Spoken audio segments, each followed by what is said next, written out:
신명기 8장 1절은 과거 하나님의 은혜와 장차 이스라엘 백성들이 누리게 될 축복을 모세는 언급을 하게 되어집니다. 그리고 오늘 본문에서는 이러한 축복이 임하게 될 때에 무엇을 이야기하고 있습니까? 하나님을 잊지 말고 기억하고 또 기억할 것을 강력하게 이야기하게 됩니다. 때문에 신명기 8장 11절은 이렇게 말씀을 하고 있습니다. 11절 말씀 함께 합독하시겠습니다. 내가 오늘 내게 명하는 여호와의 명령과 법도와 규례를 지키지 아니하고 내 하나님 여호와를 잃어버리지 않도록 삼갈지어다. 아멘. 먼저 무엇을 이야기합니까? 여호와를 잊어버리지 않도록. 여기서 잊어버리다라는 것은 생각하지 않는다. 그 마음에서 점점 사라져 가다라는 것입니다.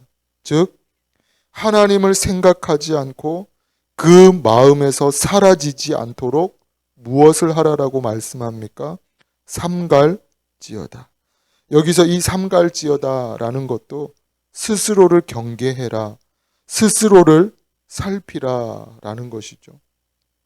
말을 바꾸게 되어지면 스스로를 경계하지 않고 스스로를 살피지 않을 때에 우리가 어떻게 되는 것입니까? 하나님을 잊어가게 된다라는 것이죠. 하나님과 멀어지게 된다라는 것입니다. 소망하고 축복하기는 스스로를 경계하고 스스로를 살핌으로 말미암아서 하나님을 잊어버리는 것이 아니라 더욱더 하나님께 가까이 나아갈 수 있는 저와 여러분 되시기를 축복합니다. 사울 왕이 블레셋과 전쟁을 앞두게 됩니다. 전쟁에 나가기 전에 무엇을 하게 되어집니까? 하나님께 번제, 예배를 드리고 나아가게 되어지죠. 하지만 번제를 드려야 하는데 이 사무엘 선지자가 와야 하는데 아무리 기다려도 이 사무엘 선지자가 오지 않는 거죠. 성경은 이레 동안을 기다렸지만 오지 않았다라고 기록을 하고 있습니다. 결국 사울 왕이 어떻게 합니까? 자신이 하나님께 번제를 드리게 됩니다. 그리고 그 번제가 다 드려지자마자 사무엘 선지자가 도착하게 되죠. 사무엘 선지자가 묻습니다. 왕이시여 왜 이렇게 하셨나이까? 그때 사울 왕이 뭐라고 이야기를 합니까? 백성들이 흩어지고 당신이 정한 날에 오지 않았기 때문에 내가 번제를 드렸습니다 라고 이야기를 하게 되어지죠. 동일하게 이러한 모습이 어떠한 모습입니까? 자기 자신을 보지 못하는 모습이 아닌가. 결국 이 일로 인해서 하나님께서는 다윗을 왕으로 세우시게 됩니다. 동일하게 다윗 왕이 하나님 앞에 범죄하게 되어집니다. 그리고 하나님은 나단 선지자를 통해서 다윗 왕을 책망하시게 되어지죠. 그때 다윗이 그 책망을 듣고 그 나단의 책망을 듣고 어떻게 하게 되어집니까? 자신을 보게 됩니다. 결국 시편 51편을 통해서 다윗은 이렇게 고백을 합니다. 시편 51편 9절에서 12절 말씀 우리 한번 같이 보시겠습니다.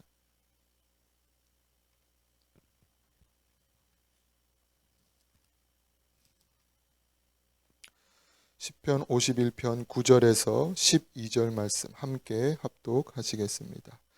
주의 얼굴을 내 죄에서 돌이키시고 내 모든 죄악을 지워 주소서.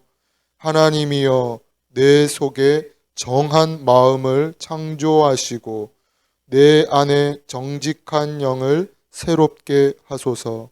나를 주 앞에서 쫓아내지 마시며 주의 성령을 내게서 거두지 마소서. 주의 구원의 즐거움을 내게 회복시켜 주시고 자원하는 심령을 주사 나를 붙드소서. 아멘. 스스로를 보지 못한 그러한 사울 왕의 모습이 아니라 이 다윗 왕처럼 스스로를 경계하고 스스로를 살필 줄 아는 사람이 되어야 할 줄 믿습니다. 예전에 이러한 질문을 받은 적이 있습니다. 하나님은 왜 우리를 구원하시는 것인가?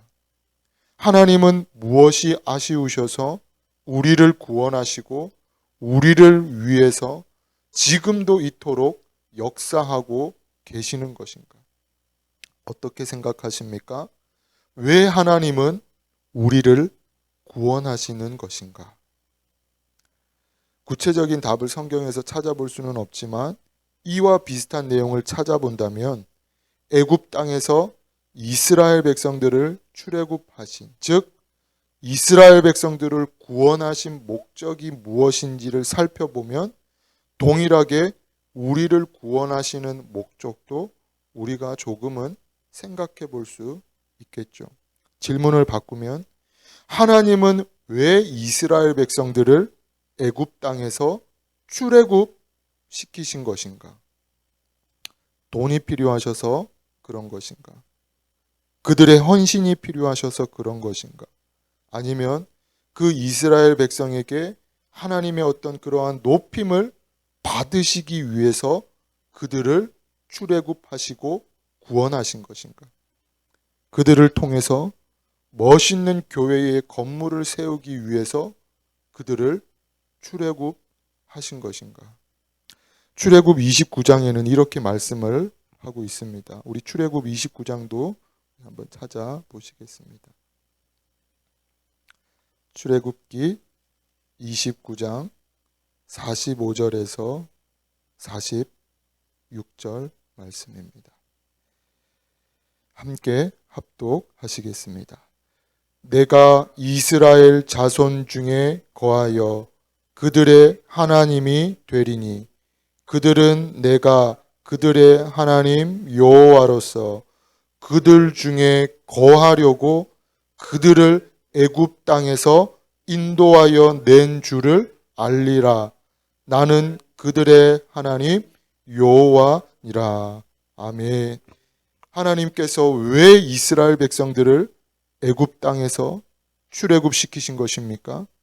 그들 중에 거하기 위함인 것이죠. 그런데 여기서 이 거하다라는 것은 그들과 함께 앉고 그들과 함께 눕고 그들과 함께 쉬며 그들과 함께 살다라는 것입니다. 즉 하나님께서 이스라엘 백성을 구원하신 목적은 돈이 아니다라는 것이죠. 헌신도 아닌 것입니다. 그냥 그들과 함께 있고 싶으셨다라는 것이죠. 동일하게 하나님은 오늘 본문에서도 딱 한 가지를 말씀하고 계십니다. 신명기 8장 11절에 보시면 내 하나님 여호와를 잃어버리지 않도록 삼갈지어다. 14절 내 여호와를 잊어버릴까 염려하노라. 18절 내 하나님 여호와를 기억하라.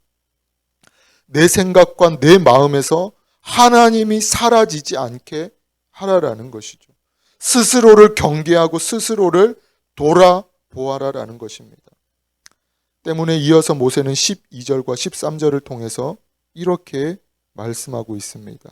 신명기 8장 12절 13절 내가 먹고 배부르고 아름다운 집을 짓고 거주하게 되며 또 내 소와 양이 번성하며 내 은금이 증식되며 내 소유가 다 풍부하게 될 때에 사람이 어느 때에 가장 하나님을 잊기 쉽습니까? 배부를 때, 아름다운 집을 짓고 거주하게 될 때, 또 내 소와 양이 번성하며 내 은금이 증식되며 내 소유가 다 풍부하게 될 때, 즉 부족함이 없을 때에 우리는 하나님을 잊어가기가 쉽다라는 것이죠.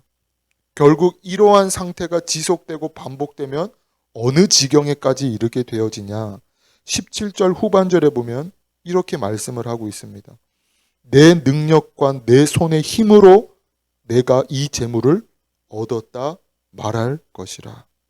나의 힘과 나의 수고로 말미암아 이 모든 것을 이루게 되었다라고 교만하게 되어지고 고백하게 되어진다라는 것이죠. 오늘 이 말씀을 통해서 우리가 무엇을 볼 수가 있습니까?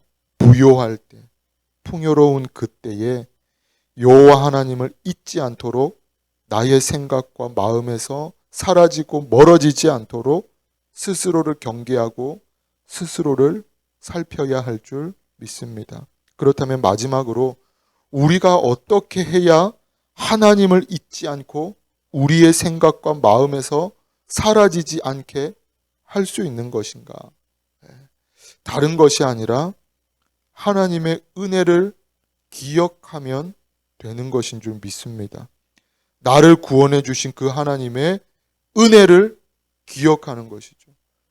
나를 처음 만나 주시고 은혜를 주신 그 하나님의 은혜를 기억하는 것입니다.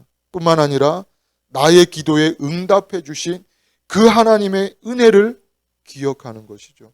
또 나에게 직분을 주시고, 부족하지만 나에게 직분을 주시고 사명 주심을 우리가 날마다 기억하고 감사할 때에 우리는 하나님을 잊지 않게 되어지는 것인 줄 믿습니다. 소망하고 축복하기는 내 능력과 나의 어떤 힘으로 내가 이것을 다 이루었다, 내가 여기까지 왔다라고 고백하는 것이 아니라 하나님의 전적인 은혜입니다. 하나님의 도우심입니다. 하나님이 하셨습니다 라고 고백할 수 있는 그러한 저와 여러분 되시기를 주님의 이름으로 축복합니다. 기도하겠습니다.